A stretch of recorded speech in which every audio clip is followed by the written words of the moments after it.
Anger is our enemy. It has nothing to do with who we are as a person. Our personhood, our identity can respond with anger, but it is not anger. To be an angry person is to not have control of one's personhood, one's identity, to lose control of that which makes one a human being, an individual. Now, when we allow anger to take control, it is basically the ego having free reign. We do not have the discernment of the intellect, nor the force and the communion and the connection with other souls of our soul. And we don't even have the life of the spirit. It becomes the life of complete and pure negative emotion. Anger is that spontaneous spark that can light our entire world on fire if we act based on it, if we act at its whim. Now, to control ourselves, to control our anger, we must be able to take a step back from any situation in which we find we are angry. We find that we feel devalued. We feel as if our identity and us as a person is threatened. Maybe our relationships are threatened, or maybe we just respond with anger because we feel like we have to fight this situation, this person causing us to become angry. In truth, we allow ourselves to become angry. Nobody can make you angry. We allow ourselves to become angry. And when we become angry, even if we have to respond in self-defense, or we have to respond with our opinion because we feel a very strong identity in relation to whatever topic we're talking about, whatever it is, whether it be politics, religion, spirituality, we want to be who we are. And we feel angry that somebody else is saying this or that. We allow that to happen. We allow our anger to take hold of us and to take hold of the situation. So we have to stop. We have to say, okay, just take a deep breath, step back, and how am I going to respond to this situation? Anytime you're starting to feel angry, every time you see that spark, that kind of red spark, if you will, that's going to ignite all the tinder that's built up over time. Maybe you don't like whatever political group that person is a part of, or whatever religion that person is a part of. Maybe you don't even like the person, and maybe all this tinder has built up just waiting for that spark of anger to just burst and light everything on fire and really destroy the situation and the opportunity to be who you are by allowing anger to take hold of yourself. Now, once again, whether you have to respond with self-defense or verbal defense, or maybe you just have to walk away, whatever it is, no matter what kind of situation, anger makes it worse.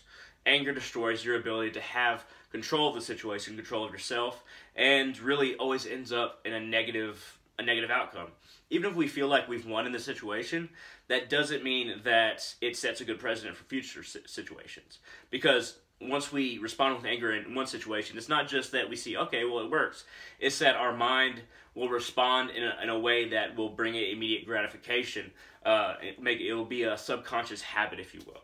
So, and even if, besides the subconscious habit that allowing your anger to take control of situations produces, in the long term, we find that responding with anger doesn't work out for even our lives, our relationships, our job, our loves, and our fears.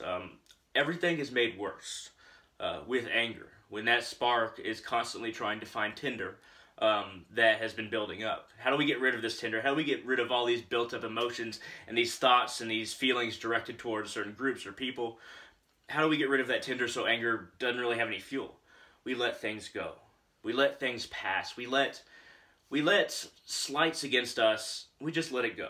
We don't allow them to become an understanding of a person or a group or even a situation. We truly address every situation in which we start to become annoyed or start to have some kind of judgment towards somebody.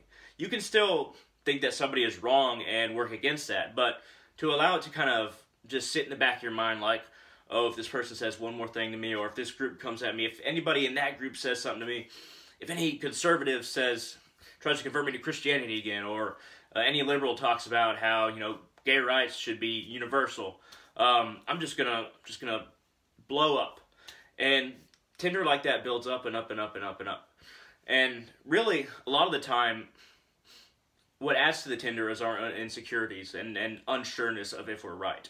We want to be right so much that we're afraid of being wrong.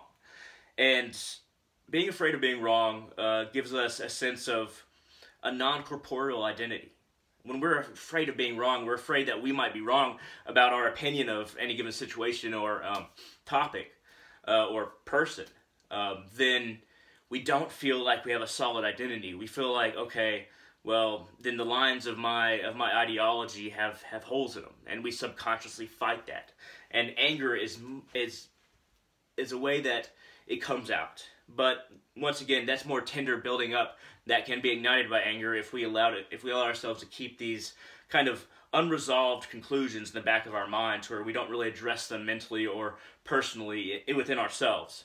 And then they slowly start to, illogic upon illogic starts to build up, and we never really think any of these through. And eventually, when that spark is thrown in, when anger is thrown in, it just goes up.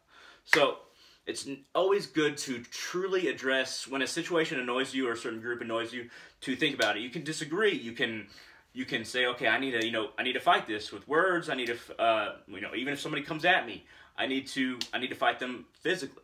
But letting these conclusions in the back of your head build up without addressing them logically, without saying, okay, this is what I need to do next time, and not saying, man, I really hate this person, they're gonna get it next time.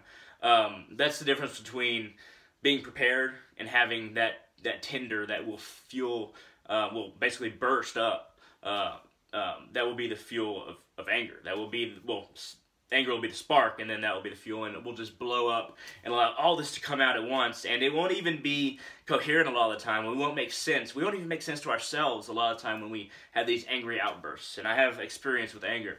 Now, that's why we must always address every situation realistically, logically, and with as much compassion as we can. And just because you disagree with somebody and you think that they should be fought verbally, ideologically, that doesn't mean that there isn't compassion there. You can say, okay, well, if I was thinking this, I'd want somebody to call me out on it, or maybe I can help this person see that they're completely wrong, or maybe I can just make sure that they don't say this around the people that it'll offend or hurt. You make conclusions like that aren't based on blowing up in the future. So I hope this has been interesting. This has been a video about anger is our enemy. And if you have any questions, comments, concerns, feel free to shoot down in the comment section below. If you like this video at all, hit that thumbs up down there. It really helps out the channel. And I will see all of you in the future. Stay calm, evaluate, and then react.